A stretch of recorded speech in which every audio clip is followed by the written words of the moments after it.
A ceasefire on life support. President Trump warns more military action is coming, saying Iran has to, quote, pay the price.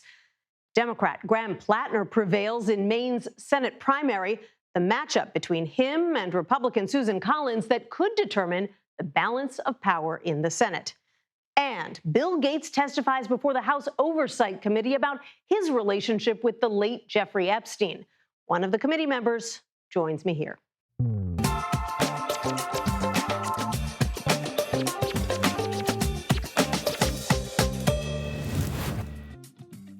Hello and welcome. I'm Nancy Cordes in for Major Garrett. Welcome to The Takeout. The fragile ceasefire between the United States and Iran appears to be crumbling.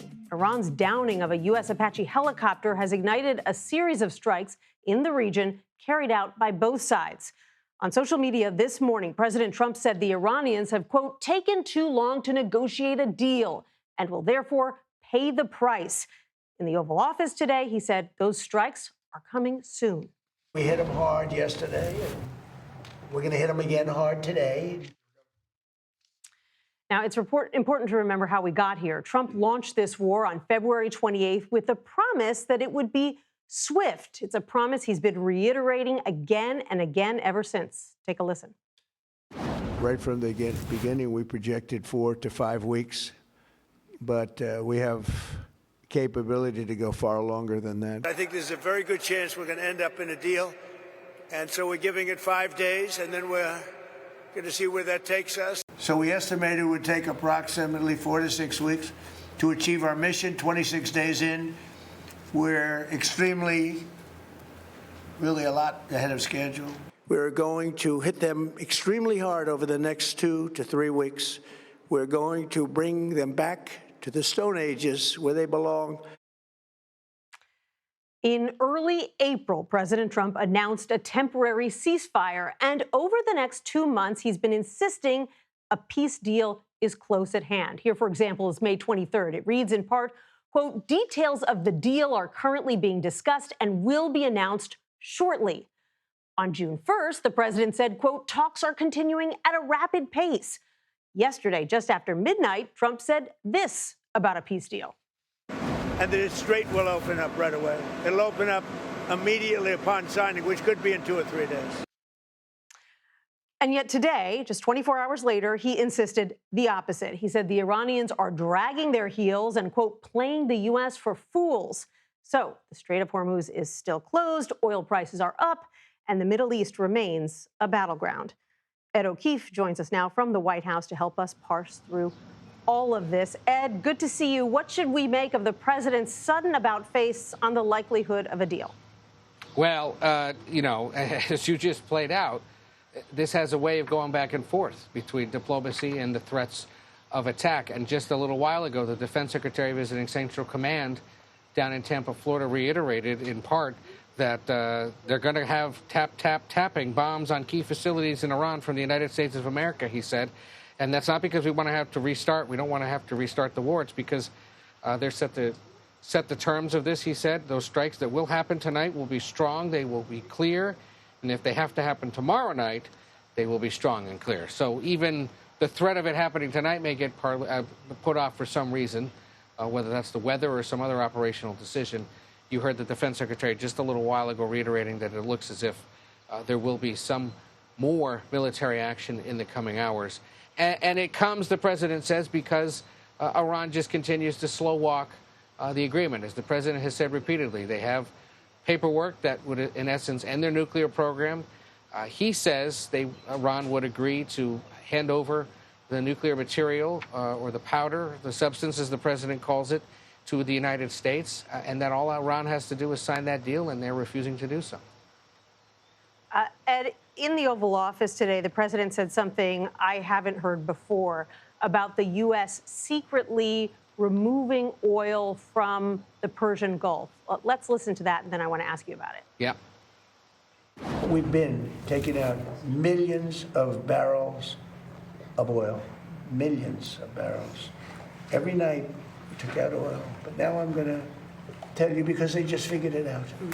So now that they figured it out, I can tell you. It was very hard for me I wanted to say it so badly, but I didn't want to ruin it, but it was very hard. But millions of barrels of oil has come out, and that's why it's at $85, $90 a barrel instead of $250. So millions or billions of barrels of oil have come out. What do we know about this secret oil operation? We have asked here at the White House today what exactly he meant by that. They have not clarified. This, in some ways, Nancy, sounds a little bit like early on during the conflict when he suggested that Iran had allowed a handful of vessels to get through the strait, and then there was a dispute about whether or not that had actually happened. Here again, the president may be speaking, if not out of turn, at least perhaps not entirely accurately about what has transpired. There's no evidence that that may have happened, but again, should they choose to reveal that information, we're happy to have it. And it came during a pretty lengthy exchange with reporters today regarding Iran, regarding inflation, the fact that it's hit a record high here for the last 3 years, driven by increased gas and food prices, all driven by the blockade there at the strait. And President Trump saying he likes the inflation. We're going to get into that a little later in the show. Ed O'Keefe at the White House, thanks so much. We're going to turn now to CBS News national security contributor Sam Vinograd and CBS News chief Washington analyst Robert Costa. Good to see both of you. Bob, I want to start with your recent interview with the Vice President, J.D. Vance, and more of what he had to say about the conflict. Let's take a listen, then I'll ask you about it. What's your up-close assessment of how Prime Minister Netanyahu has handled his relationship with President Trump and the United States? Well, I think Prime Minister Netanyahu, look, he governs a country that has obviously been a very close partner of the United States. But even when we've been close partners, sometimes we have interests that are perfectly aligned, and sometimes we have interests that are misaligned. And what I've seen with the Prime Minister is that he aggressively asserts the interests of his country. Sometimes that means we're on the same page, and sometimes it means that we're not.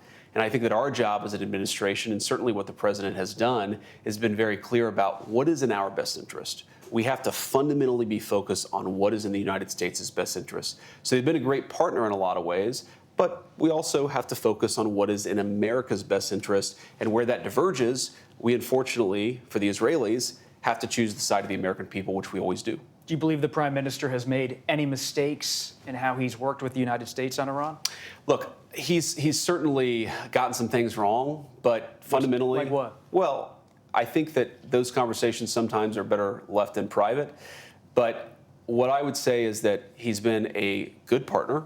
We're going to keep on working together. But where interests diverge, the United States is going to pursue the best interests of our nation, and that's how it's going to be. A very careful answer, Bob. Very careful and revealing about how he's trying to navigate being President Trump's biggest booster as the president seeks a peace deal and as the president deals with Prime Minister Netanyahu. But it's evident in the conversation we had on Tuesday morning that Vice President Vance is both President Trump's ally and governing partner, but also someone who has his own worldview. And he has his own foreign policy outlook. Not that he's articulating and advocating, but it's been reported that the president has said publicly even that J.D. Vance has a philosophically different view of military intervention in places like the Middle East. And they grapple with that behind the scenes. And you see him grappling with how to handle maybe his own wariness of Prime Minister Netanyahu on some fronts, saying he's made some mistakes, but not wanting to call him out too much that it would rupture the fragile relationship. Here's another place where Vance and Trump diverge. President Trump keeps insisting, maybe not today, but a lot of times in the past, that a deal is right around the corner, a day away, 2 days away. J.D. Vance told you it could be months. Days. Either one. So, does that, more cautious approach, does that create any tension behind the scenes between these two men? Well, it certainly creates a political tension, perhaps not between those two, but for the Republican Party. That's why I asked Vice President Vance, do you believe a deal is going to happen before the midterm elections? Because when I talk to Republicans on Capitol Hill, they don't want this issue lingering over them as they face voters in November. They want a deal or some resolution so it doesn't seem like the Trump administration and Republicans in Congress have been ineffective. Sam, this latest round of hostilities between the U.S. and Iran happened after Iran took down an Apache helicopter that was flying on the Oman side of the Persian Gulf. What do we know about how that came about, whether it was intentional or an accident? Well, perhaps importantly, we don't know a lot. As you just mentioned, we don't know whether an Iranian Shahed drone, which is basically a pre-programmed one-way drone, was intentionally programmed to hit the Apache helicopter, or if it was an unintentional collision. That matters because if Iran is purposely targeting U.S. military assets, particularly over Omani territorial waters, that really points to the fact that the ceasefire is in name only. I will say this ceasefire, as you said in your opening, is on life support. This either intentional or unintentional collision or targeting of the U.S. Apache helicopter comes after Iran has been launching a lot of strikes in the region, and the U.S. has certainly, and Israel have launched strikes into Iran. But Nancy, war is complicated. We are still at war with Iran, and even with the ceasefire in place, there are a lot of military assets flying in the skies, operating at sea and otherwise. And so in this very fraught environment, there are going to be collisions. There are going to be unintended consequences, and managing those reverberations is getting increasingly difficult. President Trump made a really interesting promise in the Oval Office today. He said that Bill Pulte is not going to be the director of national intelligence, the acting director, for very long, that he's going to replace him once he starts. He hasn't even started yet. Is that going to be enough to mollify Republicans who say Pulte has no intelligence experience whatsoever? Well, I've worked with 3 directors of national intelligence and many cabinet officials, and I will say that you can do a lot of damage in a very short amount of time. You can do a lot of damage in terms of signing memoranda, getting rid of offices, employees, redirecting resources. And so Bill Pulte being in office as acting director of national intelligence for one day is worrisome enough, let alone several weeks. Samantha Vinograd, thank you so much. Thank you. Robert Costa, appreciate it. Thank Great you, Nancy. interview.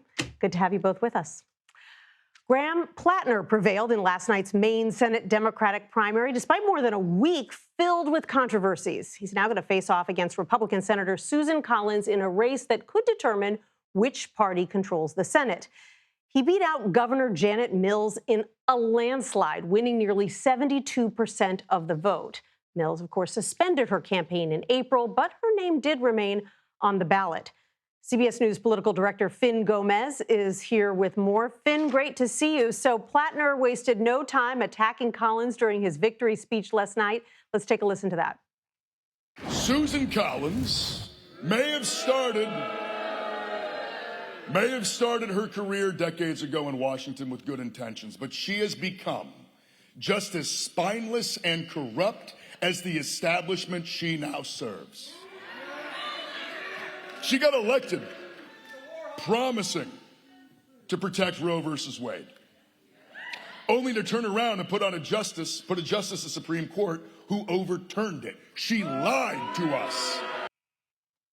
Plattner also acknowledged some of his own controversies. He said people can change. Finn, what does the Susan Collins re-election strategy look like now that the primary is behind us?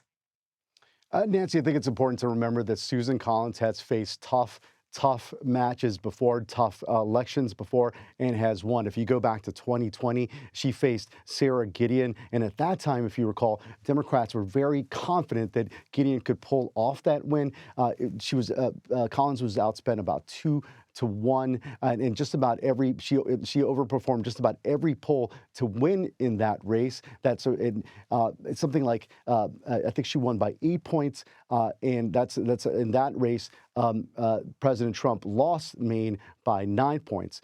She is a formidable candidate and has won 5 statewide elections by building a coalition of Republicans, independents, and some moderate Democrats. So I think expect her to lean heavily on her record, her seniority in the Senate, and her reputation as a deal maker in the Senate. At the same time, national Republicans are already signaling that they plan to keep the focus on Plattner's controversies. In fact, CBS News has obtained an NRSC memo that is the campaign arm of Senate Republicans and warns Republicans not to underestimate him. He has outraised her at this point. The memo also notes that despite months of negative headlines, he still won the primary decisively. So Republicans clearly see him as a serious threat. But why does this race matter so much? It's because Democrats see this as a must-win pickup opportunity on the midterm map. They need to flip 4 Republican-held seats, and if they don't win Maine, it would be a very, very steep uphill climb to make that happen. Nancy? That's going to be a fascinating race to watch. Finn, I also want to ask you about the South Carolina governor's race. That was another one people were keeping an eye on. Congresswoman Nancy Mace did not advance in the GOP primary. And the president's pick, the lieutenant governor, she didn't win outright. She goes to a runoff. Is that just because this was a crowded field, or was there something more going on?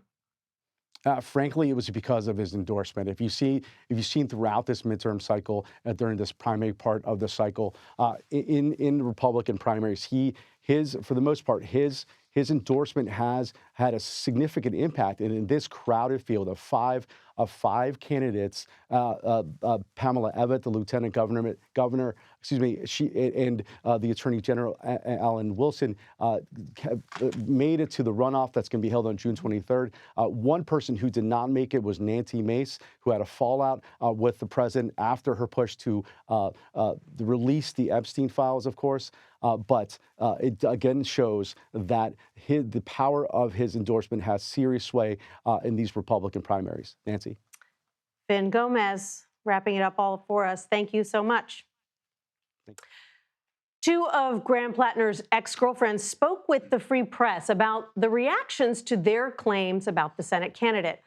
One of the women was Jenny Rasico, who is a Democrat. She said, quote, "I have seen many people around me who loudly supported the Believe Women movement, now having to ignore and make excuses for Graham's behavior." The Plattner campaign did not respond to a request for comment from the Free Press. He previously told the New York Times he was far from a perfect boyfriend in the past. Audrey Fahlberg is a Washington correspondent for the Free Press, and she joins me now to discuss her new piece. It's so good to see you, Audrey. Thank you for having me. Absolutely. So tell us a little bit about what these women had to say to you, how they're feeling about the reaction to them coming forward. Well, thank you so much for having me. I mean, this has been one of the biggest pieces in one of the biggest Senate races of this cycle. This huge expose drops in the New York Times last week. And one of the most fascinating things that happens here is, these women are it takes a lot for them to come forward to the New York Times. And a couple of them are kind of frustrated by how they're portrayed. One of them is a woman named Lindsay Fifield. She is a Republican that is featured very prominently in the piece. So she kind of, spoke to the New York Times under the assumption that other women's kind of accusations or experiences with Graham Plattner would be featured a little bit more prominently. But what me and my colleague Franny Block in the Free Press were really interested in gleaning from her was her reaction to how Democratic operatives and lawmakers were talking about this. One thing that really caught my eye was Sheldon Whitehouse. He's a senator, from the Northeast, and he said he was, quote, not impressed by the allegations that were outlined in this piece. And, that kind of raised a lot of questions about, okay, what do you mean impressed? Obviously it takes a lot for women to come forward about negative experiences that they've had with someone. And so I think moving forward, you mentioned those comments from Jenny Rasico. She's a lifelong Democrat. She described an experience that she had with Plattner where he allegedly came to her house very blackout drunk, she alleges, and had a very unsettling experience, so unsettling that she, cut off contact after that. And so I think, part of his appeal on the campaign trail is that he's a changed man. But I think a lot of women who've dated him are really kind of sounding the alarm on whether that's true. Right. That's one of the things he said in an interview this morning, is that he's changed because of his relationship with his wife. You were able to look at some diary entries from Fifield from, I think, 2016. What did they say, and did they match up with what you had heard from Rasico as well? So when we were reporting this for the Free Press, one thing that we really wanted to do was speak to her friends at the time. We reviewed messages that she had with them, spoke to friends, and they talked about how she had been really open about his mental health struggles at the time and how she was trying to help him through that. But those diary entries were really revelatory in, talking about how emotionally turbulent this experience was for her. She opened up in those diary entries about having to break a lease to put physical distance between them. In the New York Times expose, they got her on the record speaking about how, according to her, at one point, he twisted her arm behind her back, shoved her in a room and held the door closed, which is something that's kind of a pretty disturbing anecdote from someone, right? And so I think moving forward, thinking about this midterm cycle, Democrats have all this enthusiasm. Trump's numbers are obviously sinking. They're very, looking forward to this cycle. But are they really that willing to take a risk on candidates like this who have so much baggage, who may appeal to the working class, they think, but is it really worth it to make that bet on such a risky candidate? One of the things that has frustrated Fifield is she said that there was more scrutiny she felt on her politics, her views, than on the claims that she was making about Graham Plattner. Are these women happy now that they came forward, or do they regret it? You know, I think they have a lot of peace that they were able to kind of give us their peace of mind about the reaction, not just, from people on the internet, but also Democratic politicians. You know, both of the women that we spoke to, Lindsay and Jenny, were just horrified by a lot of Democratic operatives who are just kind of waving these allegations away. Mm-hmm. They're saying, it feels kind of, Lindsay told us, it feels like we're in the 60s, 70s, 80s, 90s. Why are we still picking apart women's lives who come forward? Obviously you need to disclose in a piece that what someone's political affiliations may be, but what she wanted to emphasize to us is she's happily married. She has 2 children. She didn't come forward because of her political affiliations, but in spite of them. And there really was a personal cost to her coming forward. Right. Well, it was a fascinating piece, really amazing. You were able to talk to both of these women. Audrey Fahlberg from the Free Press, thank you so much for joining us. Thanks for having me. Appreciate it. Still to come on the Takeout, Bill Gates testifies before lawmakers investigating Jeffrey Epstein. House Oversight Committee member Stephen Lynch joins me next. Also, Meta is launching what it's calling America's Workforce Academy. The premise is simple. Pass a 5-week free course and automatically get a job with one of its partners. That sounds interesting. Plus, inflation tops 4% to reach its highest point in more than 3 years. We're going to explore why. The Takeout returns in just 60 seconds. Stick around.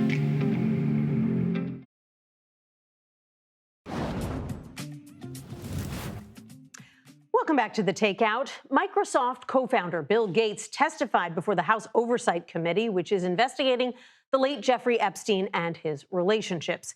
In the closed-door interview, Gates told lawmakers he had no knowledge of the deceased sex offender's crimes. He also said he was never interested in a personal relationship with Epstein and never went to his island, his ranch, or his home in Florida. Massachusetts Democratic Congressman Stephen Lynch joins us now. He's a member of the House Oversight Committee, and he was at Gates's closed-door testimony. Congressman, it's so good to see you. Tell us everything. How long did he testify for? What was his demeanor, and what'd you learn? Well, I think in total it was probably 4 hours that he was before the committee. We rotate. Republicans have an hour, then Democrats an hour. We go back and forth. But I thought he was responsive to our questions. He was cooperative in that sense. He didn't try to avoid things. Mr. Gates did push back on a couple of emails that were sent by Epstein, but to Epstein. So he had never seen them. So there were some implications that he had engaged in some wrongdoing that could not be substantiated.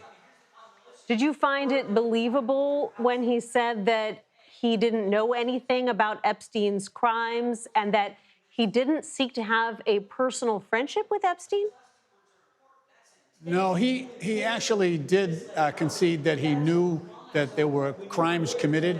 When I asked him about, I said, now, when you met Epstein, I said he was already a registered sex offender.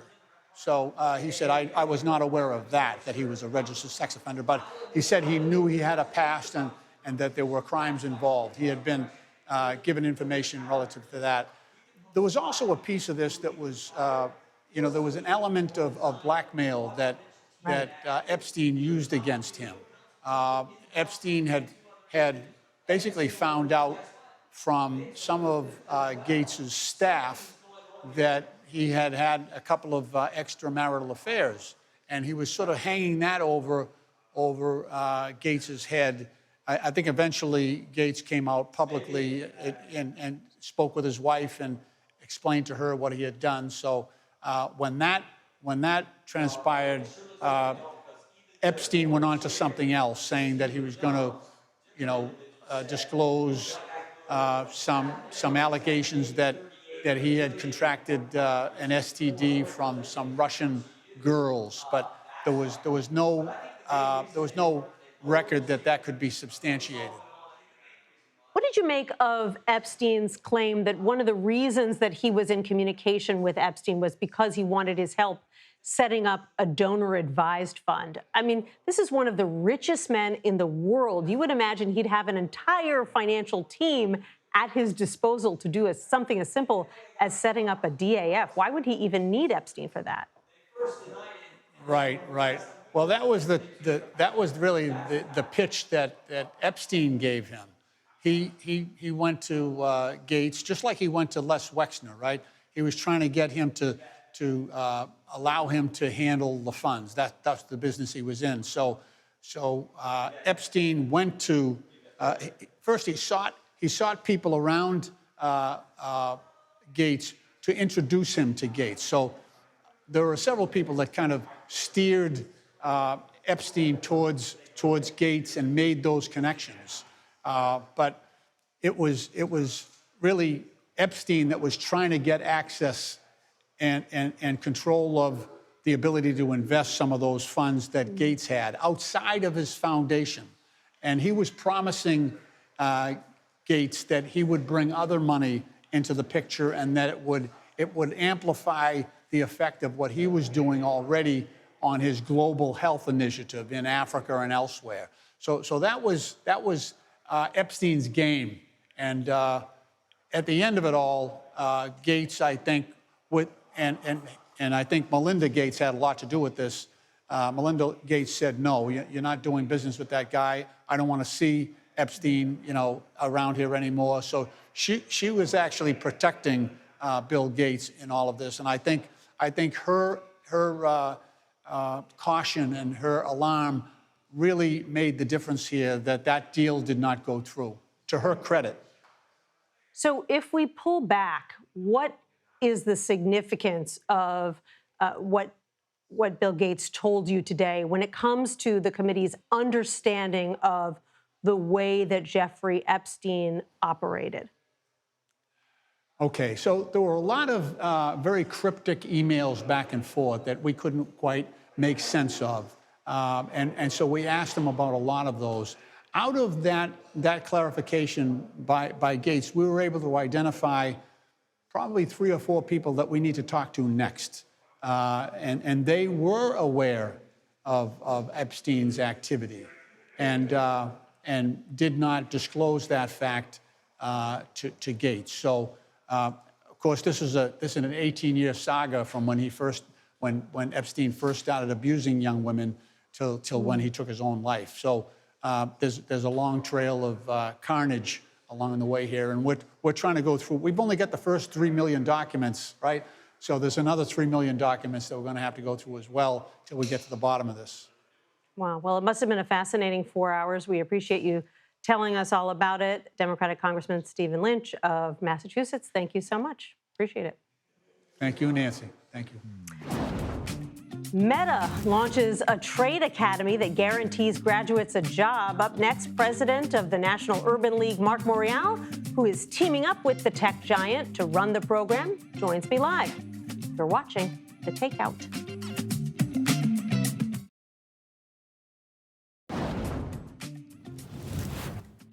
One of the biggest tech companies in the country is trying to give blue-collar jobs a boost.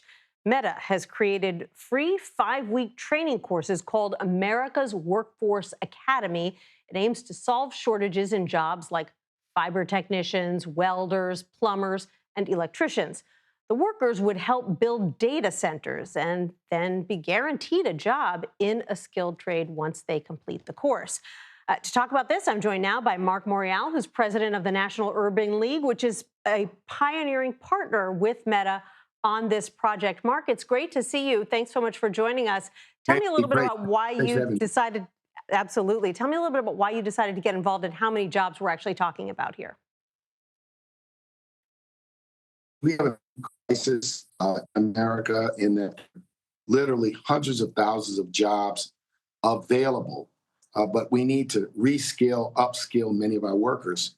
That's number one. Number two, for the work in the communities that we work in all across the nation, you've got a 6.6% Black unemployment rate, much higher than it's been in quite some time, along with a 5% Latino unemployment rate. We want to ensure that these communities have access to these jobs. Now, I like this training program because you get an offer before the 5-week training program, and then the tuition, all of the lodging and the expenses associated with the training, plus a daily stipend are provided to the people in the program. So this is, I think, an approach that we've long championed, and we'll be recruiting, encouraging people in the communities we serve to sign up for this program and participate in this.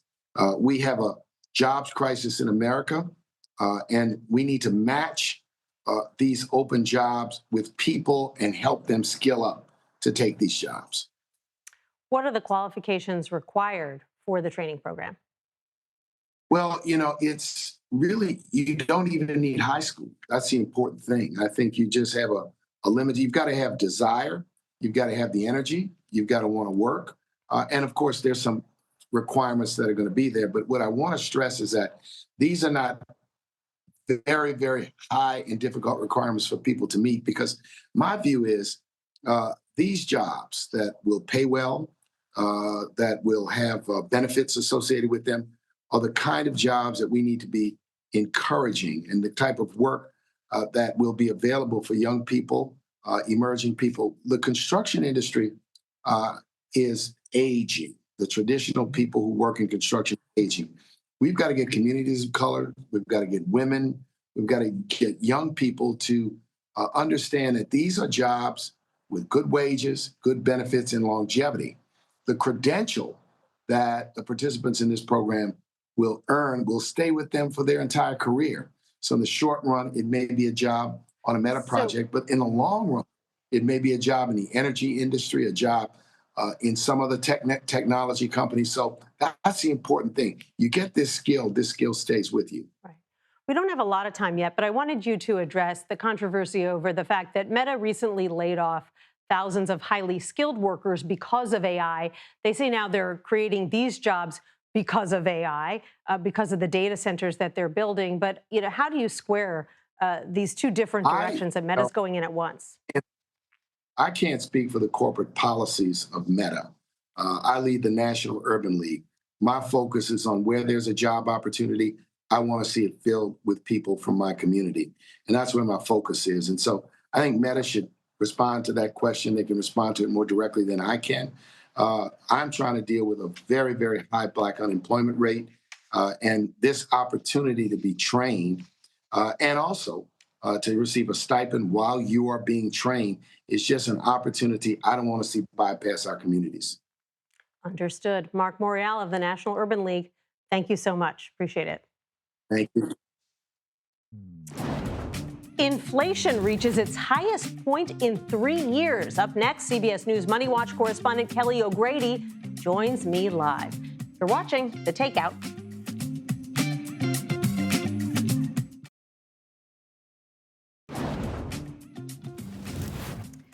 Welcome back to The Takeout. We've got some breaking news. U.S. Central Command says that U.S. forces have begun launching additional self-defense strikes against multiple targets in Iran.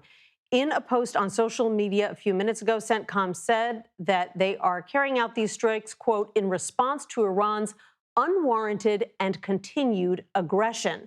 We're going to have more on that in a minute. But now inflation in the U.S. accelerated in May to its highest level in more than 3 years. According to the Bureau of Labor Statistics, consumer prices climbed at an annual rate of 4.2%. That's up 0.5% from just last month. And it's the first time that the CPI surpassed 4% since May of 2023. Let's bring in CBS News Money Watch correspondent Kelly O'Grady for more on these latest numbers. She has been talking about them all day. Kelly, that's a pretty big jump in just 1 month. What does it tell us? It's good to be with you, Nancy. Look, what it tells us is that inflation is moving in the wrong direction, right? The Fed has a 2% target. We're now above 4%. The context here, we're nowhere near where we were in the summer of 2022. Remember, we were at 9%.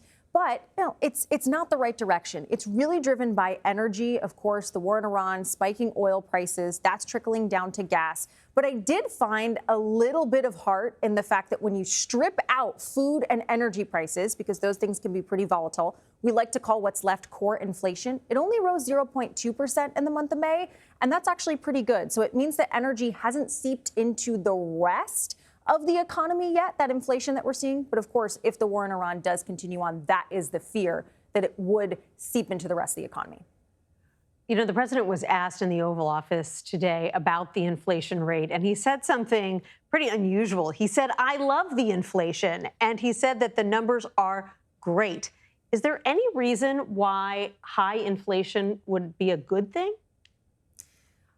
Traditionally, when I've been in economics classes, Nancy, no, especially when the president does want lower interest rates. He might be, as I pointed out, looking at that core number, that when you strip out food and energy, the 0.2% on a monthly basis is actually pretty good. But I think sort of if I'm an American at home, I'm looking at a different data point. It's that 4.2% number that you mentioned, that headline inflation number, is higher than 3.4%. What's 3.4? That's how much wages grew over the past year. And you want your paycheck to be growing faster than the prices.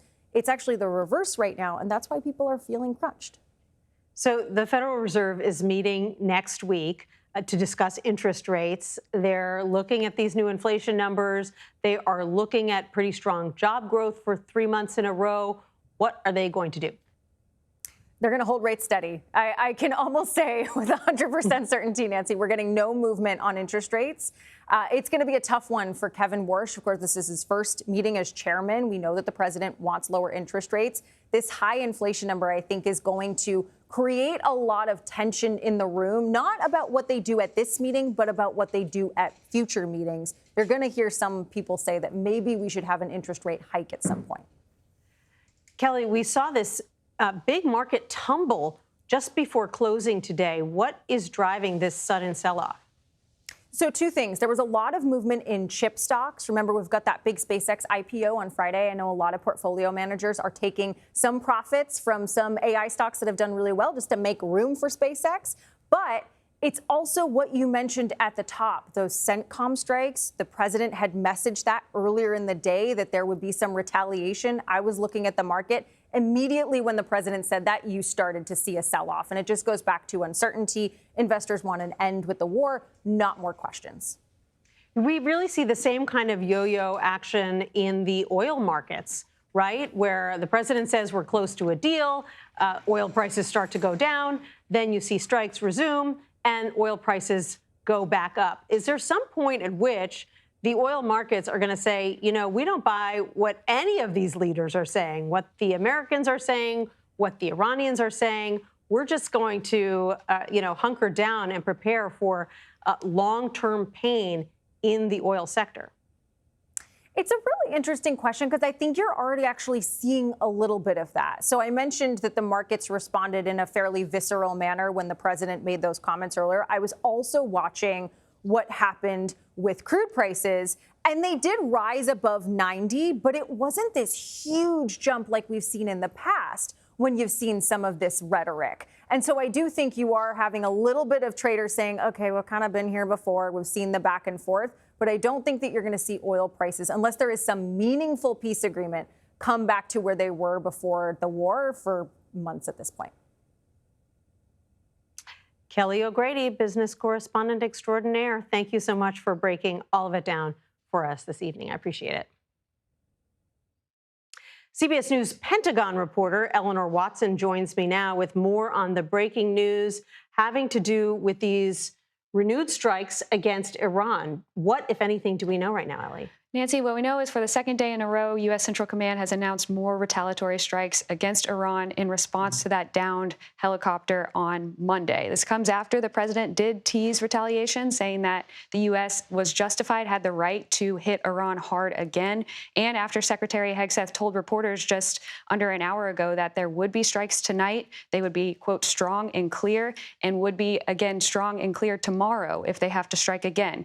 He was framing the strikes as putting Iran in a position where they have to come to the table. This doesn't appear to be the same type of tit-for-tat strikes we've seen over the past month of the ceasefire, in part because the president's language today kind of dramatically changed, where he said that Iran has really taken the U.S. as suckers. Previously, he said Iran wants a deal and has been on the brink of one in potentially a matter of days. Now he is saying that they're taking too long to negotiate and will, quote, pay the price. Right. The messaging has been all over the map. What do we know about the targets of yesterday's strikes? And do we know anything about the targets of tonight's strikes yet?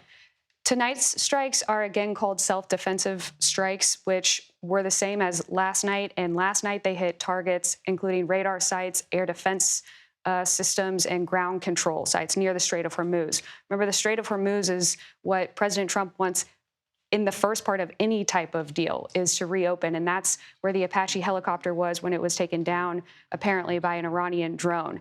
That has brought these new waves of strikes. And again, in this statement from U.S. Central Command, all they said was they've begun launching strikes. Last night, we've completed. And so right now, we're just in the initial waves, it seems. Overnight, the Iranians claimed that the U.S. actually struck a reservoir and desalination plants, basically that we went after civilian water infrastructure.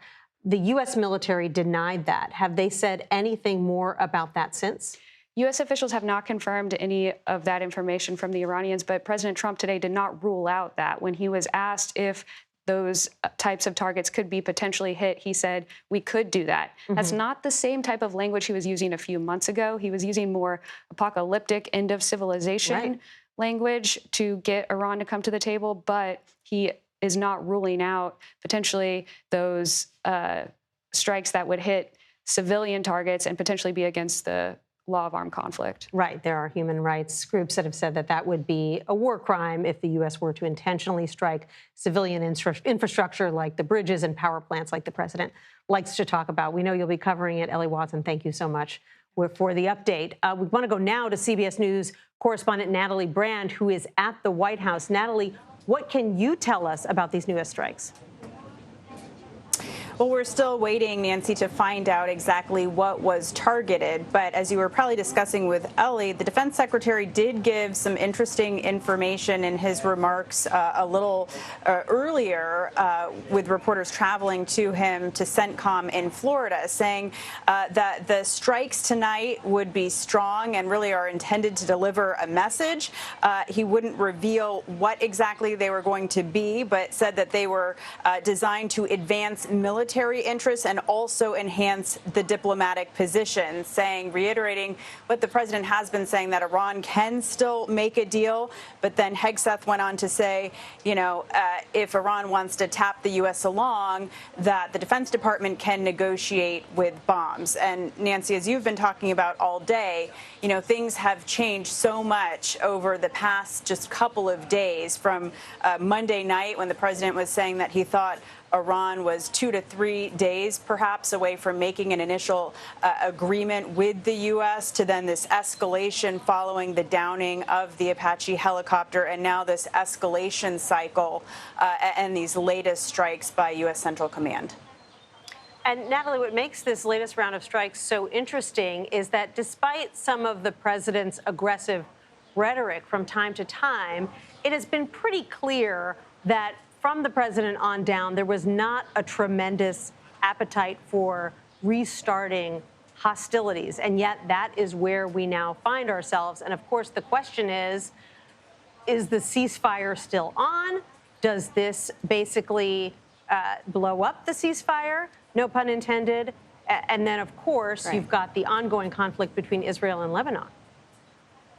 Right, of course, and that factoring into these larger negotiations. And, in the weeks prior to this, when we saw the U.S. saying that they had to take defensive action because of Iranian aggression in the Strait of Hormuz, the wording was really careful by the administration to continue to say these are defensive strikes, that this larger ceasefire is holding. And it did really seem like the president was leaving a lot of room for Iran to come to the table. And the defense defense secretary, again, in his remarks said that, the administration felt that they're very close to reaching this deal, to codifying this deal. They just have not signed it, and that the U.S. still wants to give them the opportunity to do that. But then again, you had this game-changing incident with the helicopter, and over on Capitol Hill, some Republicans are saying that given that, the U.S. needs to take a much stronger stance. And then you have Democrats saying, well, this doesn't look like the ceasefire is holding at all. And on top of that, congressional authorization should be required at this stage. Ellie, Natalie just brought up the helicopter, which is what started this whole new round of hostilities. The fact that the Iranians somehow, we don't know exactly how, brought down an Apache helicopter that was flying along the Omani side of the Persian Gulf a couple of days ago. Not the Iranian side, the Oman side, which makes all of this more curious. And at some points, the president has suggested that this was an accident, that the Iranians didn't mean to do it. Today, he sounded a lot more aggressive, and he was very accusatory. So what have you learned from the Pentagon, if anything, about the circumstances surrounding the downing of this Apache? Well, first and foremost, we have learned the pilots are safe and uninjured after they were rescued by a sea drone. First time that that's been done that we know of in a U.S. military campaign. How the helicopter went down is still a bit of a mystery because, as you said, the president has accused Iran of attacking the helicopter, but it's unclear whether the attack was deliberate, some officials say, or if there was some sort of incident where the helicopter encountered the drone. But regardless, the drone hit the helicopter went down, the pilots were able to evacuate and were rescued by a sea drone. What the Apache helicopter was doing on the Omani side of the Strait of Hormuz is kind of part of this effort that the president talked about today that is helping coordinate commercial ships to get through the strait. There are still hundreds, if not over 1,000 ships that are still bottled up in the strait that the U.S. has been quietly coordinating to help get out without being threatened by Iranian missiles and drones that clearly still do pose some risks to the strait. We know you'll be covering these ongoing strikes for hours to come. We appreciate you coming down to update us on what you know right now. Thank you so much, Ellie Watson. And that does it for the Takeout today. The Daily Report is coming up next, and it's going to bring you additional coverage of these latest strikes. Thanks so much for joining us. I'm Nancy Cordes. See you again tomorrow.